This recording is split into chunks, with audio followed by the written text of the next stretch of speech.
63 ఎకరాల భూమిని భూదాన్ బోర్డుకి ఆ రోజు వారు దానం చేయడం జరిగింది. అసలు మహాత్మా గాంధీ గారి స్ఫూర్తితో ఆచార్య వినోబా భావే గారు భూదాన్ బోర్డును పెట్టిన ఉద్దేశమే ఈ రాష్ట్రం, ఈ దేశంలోని పేదలకి మరి నివాసం ఉండడానికి స్థలాలు ఉండాలని, అట్లాగే వ్యవసాయ యోగ్యత కలిగిన రైతులకి వారు వ్యవసాయం చేసుకునేడానికి సాగుకి యోగ్యమైన భూమి ఉండాలనే భూదాన్ బోర్డు పెట్టడం జరిగింది. భూదాన్ బోర్డులో భారతదేశ వ్యాప్తంగా మరి లక్షల ఎకరాల భూమిని ఆనాడు కొంతమంది పెద్దలు దానం చేయడం జరిగింది. ఉమ్మడి ఆంధ్రప్రదేశ్లో మేము ఇక్కడికి వచ్చే ముందు భూదాన్ బోర్డు చైర్మన్ గారితో కూడా మాట్లాడొచ్చాము. 1,00,000 ఎకరాలు, 1,00,000 ఎకరాల భూమిని భూదాన్ బోర్డుకి మరి మన ఉమ్మడి రాష్ట్రంలో ఈరోజు ఆంధ్ర, తెలంగాణగా ఉన్న ప్రాంతంలో 1,00,000 ఎకరాలు భూదాన్ బోర్డు ఆధీనంలో ఉన్నాయి. మరి ఈరోజు వెలుగుమట్లలో, ఖమ్మం అంటుకొని ఉన్న వెలుగుమట్లలో వాస్తవాలు ఏంటి అంటే మీరు కనుక గమనిస్తే మరి 63 ఎకరాల భూమి, ఇందులో చాలా విచిత్రమైన విషయాలు కొన్ని మేము గమనించాం. ఒకటి, 1950వ దశకంలో మరి ఈ భూమిని భూదాన్ బోర్డుకి 2 పెద్ద మనుషులు దానం చేస్తే 89 వరకు, అంటే దాదాపు 44-45 ఏళ్ల వరకు ఎలాంటి వివాదం కూడా ఈ భూమిలో లేదు. మరి 89లో ఆనాడు కాంగ్రెస్ ప్రభుత్వం ఉన్నప్పుడు ఏం జరిగిందో తెలియదు, కానీ ఒక 30 ఎకరాలు కొంతమంది ప్రైవేటు వ్యక్తులు నకిలీ పత్రాలు సృష్టించి మరి 30 ఎకరాలు తాము స్వాధీనం చేసుకునే ప్రయత్నం చేశారు. ఎందుకంటే మరి భూమి విలువ పెరిగింది, ఖమ్మం పట్టణం విస్తృతం అవుతోంది. ఒక 30 ఎకరాలను మరి వారు తీసుకునే ప్రయత్నం చేశారు. ఆ తర్వాత 2014 ఏప్రిల్లో భూదాన్ బోర్డు ద్వారా 1895 మందికి, అంటే దాదాపు 1900 మందికి మరి 100 గజాల చొప్పున పట్టాలు ఆనాడు భూదాన్ బోర్డు ఇవ్వడం జరిగింది. ఇవాళ మేము అక్కడికి వెళ్తే బాధితులు వెలుగుమట్లలో పట్టాలు చూపెడతా ఉన్నారు. విచిత్రం ఏమంటే ఇవాళ ఆ పట్టాలు ఫ్రాడ్ అని చెప్పి, ఫోర్జరీ అని చెప్పి అధికారులు చెప్తా ఉన్నారు. కానీ ఆ 14లో పట్టాలు ఇస్తే ఎన్నో కేసులు పడ్డాయి హైకోర్టులో. మరి కోర్టుల్లో ఒకవేళ మీరు కనుక ఆ రోజు ఈ డాక్యుమెంట్స్ కరెక్ట్ కాదు, ఫోర్జ్ డాక్యుమెంట్స్, ఫ్రాడ్యులెంట్ డాక్యుమెంట్స్ అని చూపెట్టుంటే ఆ రోజు కోర్టే తీర్పు చెప్పేది. కానీ ఇవాళ మీరు చూసినట్టయితే ఆంధ్రప్రదేశ్ భూదాన యజ్ఞ బోర్డు 23/4/2014 తెలంగాణ రాష్ట్రం ఏర్పడేదానికంటే 2 నెలల ముందే పట్టాలు 1895 మందికి ఇవ్వడం జరిగింది. భూదాన్ బోర్డు స్వయంగా ఆ చైర్మన్ గారు చెప్తున్న మాట, ఇవి సక్రమమైన పట్టాలు, హైకోర్టు కూడా వీటిని ధృవీకరించి మరి మధ్యలో కూడా ఇంటరిమ్ ఆర్డర్స్ కూడా ఇవ్వడం జరిగింది. ఇవాళ వాస్తవాలు ఇట్లా ఉంటే కొంతమంది కన్నుబడింది.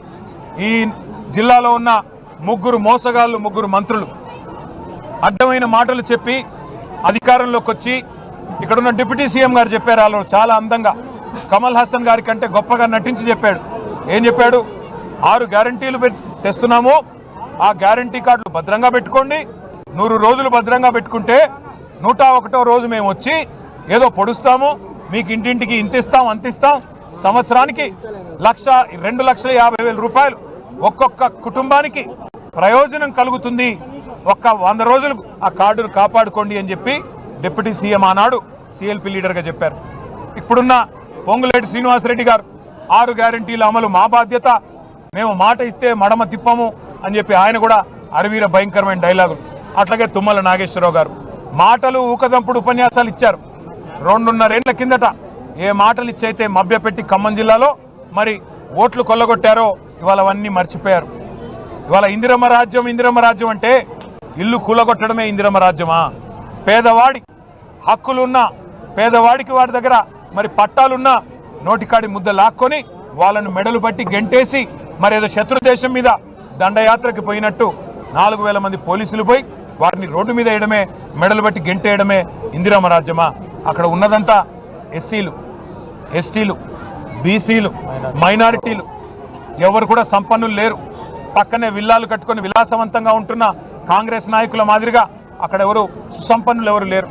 100 గజాల్లో కొన్ని రేకుల షెడ్లు, కొన్ని గుడిసెలు, కొన్ని ఈ మధ్యన అప్పో సప్పో చేసి కట్టుకున్న ఇండ్లు, వాటిని కూల్చడానికి మీకు మనసు ఎట్లా వచ్చింది అని జిల్లా మరి మంత్రులు నేను అడుగుతా ఉన్నా. మీరు ఇవాళ ఈ ప్రభుత్వం వచ్చిన తర్వాత ఒకటి గమనించండి, రాష్ట్ర వ్యాప్తంగా విధ్వంసమే తప్ప నిర్మాణం ఎక్కడన్నా జరిగిందా?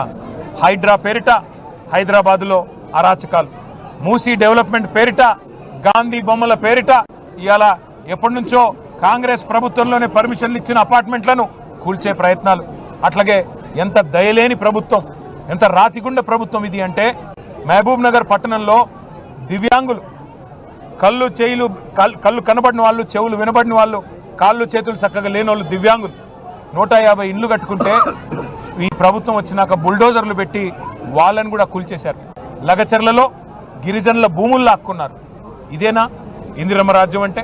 గిరిజనుల భూములు లాక్కోవడం, గిరిజనుల మాన ప్రాణాలకు హాని తలపెట్టడం, వారికి గౌరవం లేకుండా చేయడం, దళితులను ఇబ్బంది పెట్టడం, బలహీన వర్గాలను ఇబ్బంది పెట్టడం, చివరికి దివ్యాంగుల ఇండ్లు కూలగొట్టడం ఇందిరమ్మ రాజ్యం అంటే? మొత్తం విధ్వంసమే తప్ప ఎక్కడన్నా నిర్మాణం జరిగిందా? ఆలోచించండి. నేను ఖమ్మం జిల్లా మంత్రులను కూడా ఒకటే అంటా ఉన్నా, మీరు మీ అధికార తొత్తులు, మీరు ఎన్ని డైలాగులు కొట్టినా వాస్తవాలు వాస్తవాలుగానే ఉంటాయి. ఆ పట్టాలు ఖచ్చితంగా జెన్యూను. మీ పక్కన ఉండే దొంగలు కొంతమంది, 3 రియల్ ఎస్టేటు వ్యాపారులు, వారి ప్రయోజనాల కోసం 3 మంత్రులు పనిచేస్తూ ఉన్నారు. వాళ్ళెవరో మీకు తెలుసు, మాకు తెలుసు. సందర్భం వచ్చినప్పుడు పేర్లతో సహా బయట పెడతాం. ఖచ్చితంగా ఆ 3 రియల్ ఎస్టేట్ వ్యాపారుల కోసం ఇవాళ మీరు దాదాపు 910 కుటుంబాలని మెడలు బట్టి రోడ్డును నూకినందుకు వారి శాపాలు, వారి ఆక్రోశం, వారి కన్నీళ్లు ఉత్తగానే పోవు. తప్పకుండా ఆ కన్నీళ్లలో మీ ప్రభుత్వమై కొట్టుకపోయే రోజు వస్తుందని చెప్పి కూడా నేను హెచ్చరిస్తా ఉన్నా. జరిగిన తప్పును సరిదిద్దుకోండి. అధికారం మత్తులో ఇవాళ మీరు చేసిన తప్పును మంత్రులకి నేను విజ్ఞప్తి చేస్తా ఉన్నా, డిమాండ్ చేస్తా ఉన్నా, వెంటనే సరిదిద్దుకోండి. అక్కడే ఇల్లు కట్టివ్వండి. వాళ్ళు మేము పోతే బాధితులు ఒకటే అంటున్నారు, మాకు ఇంకెక్కడో ఇవ్వాల్సిన అవసరం లేదు, మాకు ఎక్కడికో పోవాల్సిన అవసరం లేదు, మాకు ఇక్కడే ఇల్లు కట్టివ్వండి, మాకు పట్టాలు ఉన్నాయి, మాకు సర్వ హక్కులు ఉన్నాయి, మమ్మల్ని ఇబ్బంది పెడుతున్నది ప్రభుత్వం అని చెప్పి వాళ్ళు ఆక్రోశిస్తూ ఉన్నారు. నేను అడిగినా, అమ్మ మీకేమైనా కావాలా అంటే, ఏమీ లేదన్నా, మాకేమీ వద్దు, మా కేసీఆర్ గారు కట్టించిన గురుకుల పాఠశాలల్లో మా పిల్లల్ని చదివించుకుంటున్నాం, కానీ ఇవాళ కనీసంగా మాకు ఉండడానికి గూడు లేకుండా చేశారు, మాకు తాత్కాలికంగా ఏదన్నా పునరావాసం ఏర్పాటు చేయండి, మాకు ఈ ప్రభుత్వం మీద విశ్వాసం లేదన్నారు. మా పార్టీ తరఫునే నేను అందుకే వారికి మాట ఇచ్చాను, తాత్కాలిక పునరావాసం మేమే ఏర్పాటు చేస్తాం. అట్లాగే వారు న్యాయపరంగా పోరాటం చేయడానికి కూడా సంపూర్ణంగా పార్టీ అండగా నిలబడుతుంది. అన్ని రకాలుగా కూడా వారికి అండగా మేము నిలబడతామని చెప్పి కూడా వారికి మాట ఇచ్చాను. దాంతోపాటు నేను ఇంకొక మాట కూడా మళ్ళీ ప్రత్యేకంగా మీడియా కూడా విజ్ఞప్తి చేయదలుచుకున్నాను. దయచేసి మీడియా, మీరు ప్రజాస్వామ్యంలో పేదల గొంతుకై నిలవాల్సింది మీడియా, పేదల గొంతుకై గర్జించాల్సింది మీడియా. వారి పేదల ఆక్రోశం వినండి, వారి గాథని, వారి వ్యధని వినండి. ప్రపంచం దృష్టికి, రాష్ట్ర ప్రజల దృష్టికి, ప్రభుత్వం దృష్టికి తీసుకొని పోండి.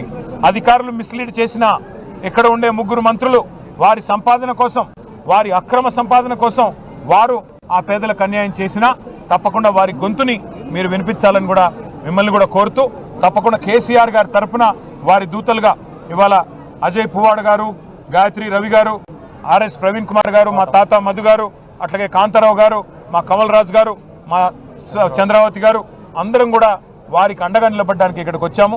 తప్పకుండా అండగా నిలబడతాం. ఈరోజు ఏ ఎన్నికలు కూడా లేవు, ఏ రాజకీయం చేయాల్సిన అవసరం మాకు లేదు.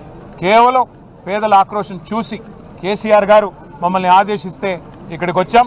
ఈ రాష్ట్రంలో జరుగుతున్న విధ్వంస కాండ, ఈ రాష్ట్రంలో కూలుస్తున్న పేదల ఇండ్లు, ఇందిరమ్మ రాజ్యం పేరిట ఈ రాష్ట్రంలో ఈరోజు పేదల మీద కత్తిగట్టి పగబట్టి ఏ రకమైన విధ్వంసకాండ జరుగుతుందో, ఏ రకమైన దమనకాండ జరుగుతుందో దాన్ని మళ్ళీ ఒకసారి రాష్ట్రానికి, దేశానికి తెలియజెప్పే విధంగా మరి అందరికీ చెప్పడానికి ఇక్కడికి వచ్చాం.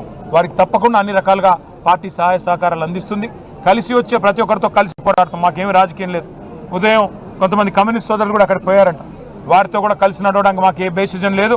ఎందుకంటే వారికి న్యాయం జరిగితే మాకు చాలు. ఇందులో మాకేం రాజకీయ ప్రయోజనం ఆశించి చేయట్లేదు.